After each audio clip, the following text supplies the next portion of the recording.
Hello again, fellow YouTubers and fellow Bond fans. Solomon Pleasant back for another James Bond movie review. So after our,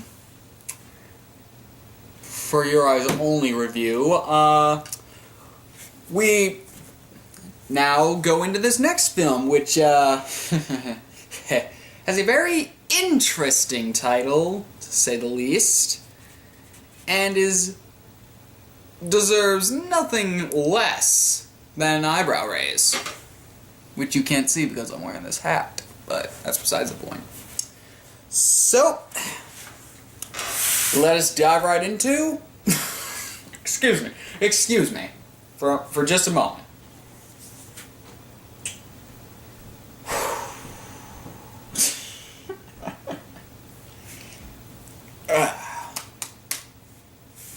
Alright.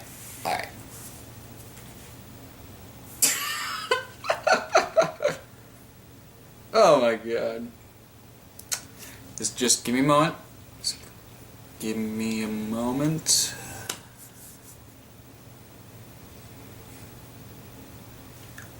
Octopussy. just roll it.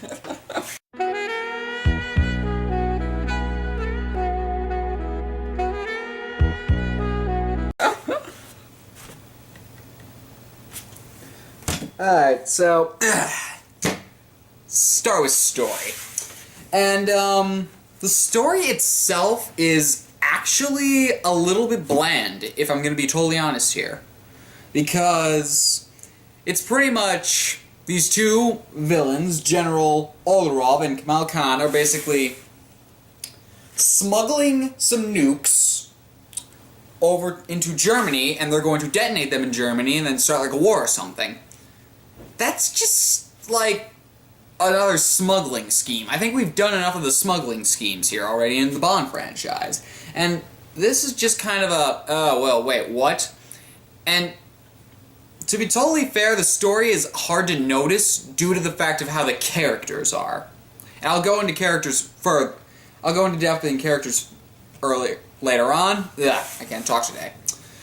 But as it stands, the story is hard to see because of all the characters that are there. It's just like you're trying to spread through the characters so you can see the actual story. So the story is like, yeah, it's kind of forgettable because it's hard to notice. It doesn't make it a bad story, it just makes it hard to notice. So for that reason, I give it a half a star just because it doesn't stand out as one of the best Bond stories.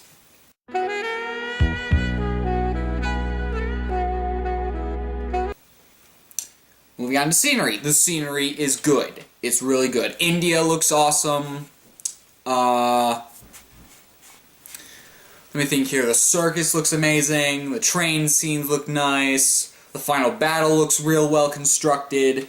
So, all in all, the scenery looks really good. And most of this actually does take place in, like, India or some place like that. And the scenery looks just really nice. It all looks really good. So for that reason I give scenery a star, because it does well.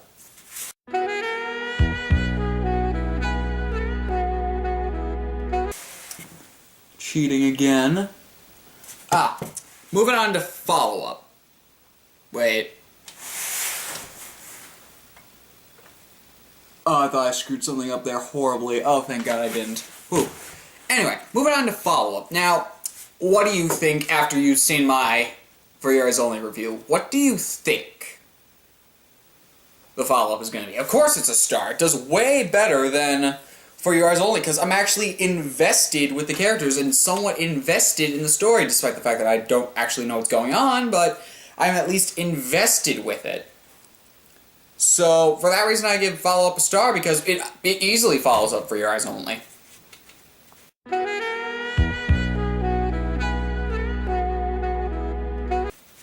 Moving on to theme music. This is another theme song I don't like. And I will give this some slack because just read the title. I mean, how can you put that into a song? You can't put that into a song, let alone let that be the song title. It's a miracle they got away with the name for the actual film. And it's just, how Can you imagine how that would go, trying to rhyme words with Octopussy? Imagine how that would go. That'd be difficult. That'd be really difficult. Just... So I will give it some slack there, but that just because you don't have the name of the title in the actual song does not mean it can be a bad song. This one, though, is because we're an all-time high. I just don't like it. It's just not that interesting to me. It's like kind of boring, just a little. It's like, oh, well, this is kind of boring. At least when The Spy Who Loved Me did, they at least put the words in there, and granted that was still wasn't one of the best, but regardless, and some other films that we'll be reviewing later, like, I don't want to give any spoilers, so what can I mention? On Her Majesty's Secret Service. That did not have any words in it, and that was still really good.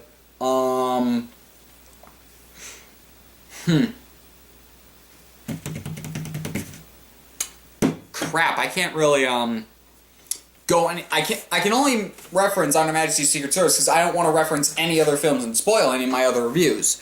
So, just because a song doesn't have the actual name of the title in the song, that doesn't mean I don't like it. But for this one, it just isn't my cup of tea. The slow-paced Bond songs, I'm just not necessarily a fan of, unless it's really relaxing, like You Only Live Twice. This one isn't. It's just slow, so I'm just like, oh, well, that's kind of boring. So for that reason, I give the theme song a half a star.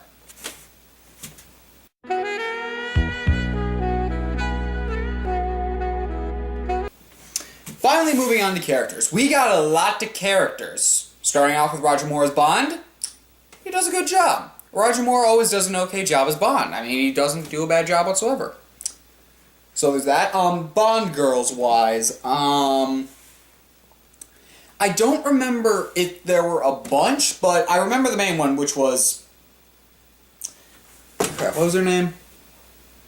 Oh, her name is Octopussy. I thought she had a different name, and then she just went by Octopussy, but... That's just like Pussy galore. I mean, come on. Come on. Suggested themes. You know that's a suggestive eyebrow raiser, even a oh my. But yeah, so... her name's hilarious, okay? We got that out of the way. Anyway. But she does an okay job as a Bond girl. I mean, she's not like some of the other... She's not a bad guy, but she's not a good guy. She's in between, kind of like the Agent Triple X from The Spy Who Loved Me. But unlike The Spy Who Loved Me, she doesn't have any grudge against Bond, so that makes her connection with Bond a little bit easier to understand and less shallow, because it's just like, oh, well, it's James Bond. Well, this guy seems a bit interesting. It's like, it's how Triple X should have been. Octopussy is how Triple X should have also acted. And that makes Octopussy one of the better Bond girls, because she's like in the middle. And technically she's working for the bad guys, but she doesn't know it. So it doesn't necessarily make her a bad guy. Anyway, moving on to like other good guys. M does okay in this. I'm not sure if Moneypenny was in this again. Some of the Q branch stuff I kind of forget in most of these films. This one I remember Q being there for a little bit, and he did an okay job. Bond's sidekick, which was named... cheating... Vaja, I think it was. I think he did an okay as a sidekick. It was kind of sad when he was killed off with a killer razor blade yo-yo thing. Yeah, you need to see the film to know exactly what I'm talking about. Again, spoilers, but... that saw thing was cool, though. Just saw of death. Anyway, so the good guys did okay. For the bad guys, you got two bad guys here, and I give some props for that. Kamal Khan, I think, does a really good job as a Bond villain. I mean, he doesn't actually necessarily do a lot of the bad guy work. That's more of General Olrov, and General Olrov does an okay job. I mean, you can tell he's going to be a bad guy. It's just like, oh, he's a bad guy. But Kamal Khan, you can sense it a little less than General Olrov. You can still sense that he's a bad guy, but not as much as General Olrov. General Olrov, it's like, oh, yeah, this dude's going to be a bad guy. And while General Olrov gets kind of a wimpy send-off, just mowed down by his own troops, Kamal Khan gets a very interesting death, actually. He dies in a plane crash, which, doesn't sound very interesting, but the whole fight sequence is very nice. Henchman-wise, I really like Gombinda. I think that's how you say his name. I could be wrong. But I really like Gombinda. He does a really good job as a Bond henchman. He's like silent for the most part, can break your bones easily, carries a sword around, got a nice elephant hunting gun. I mean, he does a really good job as a henchman. There are like some knife-throwing twins in there, and they did an okay job. I found their deaths to be a little bit weird. One of them got stabbed in the back. That was okay, but the other one got hit in a cannon. Did he die, or was he, like, did his skull break, or did he just get knocked unconscious? I don't know. But Gombinda does a really awesome job, and even at, like, the last fight scene when he falls off the plane, before that, Kamala Khan's just like, go outside and take care of him. And unlike some of the henchmen like Oddjob, or say, some of the other henchmen from Spectre, he just looks at him and he's like, wait, what? Dude, you expect me to go outside of a plane to fight a guy? What's wrong with you? And granted, he still does it, but he's just like, what? But regardless, and I could just see and what he probably wants to say, but he's not going to because he's insanely loyal. Alright, Bond is on our plane. Go outside and take care of him. Okay, wait, what? You want me to do what? I want you to go outside and get Bond off our plane. Can I have a safety harness or a parachute or something in case I fall off? No, just go outside and take care of him. You can kill him. No offense, sir, but he's spoiled our entire plan. I think I should at least have a parachute. Well, I don't have any parachutes. Well, I don't know where the parachutes are, Gombinda. Just go take care of him. No, I'm not going outside. I'll wait until he comes in here and then take care of him. You idiot! You could break a window or something. Well, then we both die. So you'd rather be okay with me just dying outside of a plane and you being just fine than, say, both of us dying. Well, yes, I need to save my own skin. Dude, I'm out of here. I'm just out of here. I could just see. Anyway, so yeah, the characters I think are really good all in all. So for that reason, I give characters a star because they did a really good job.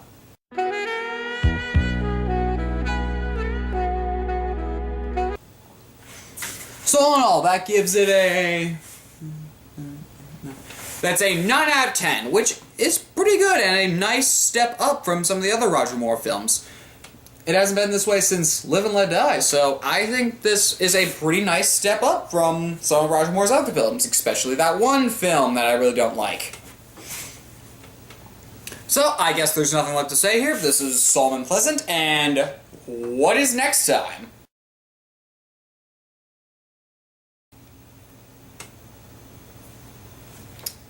Yes, next time is Roger Moore's last appearance as a Bond, which is kind of a shame, because he did more Bond films than anyone else so far. Let's see if Daniel Craig can beat him, hopefully.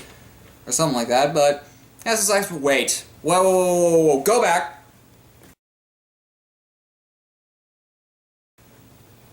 Is that... Wait. Is that what... Oh my god! He was in that film? He was in that film? Seriously? Huh. This'll get interesting. This has been Solomon Pleasant, signing off.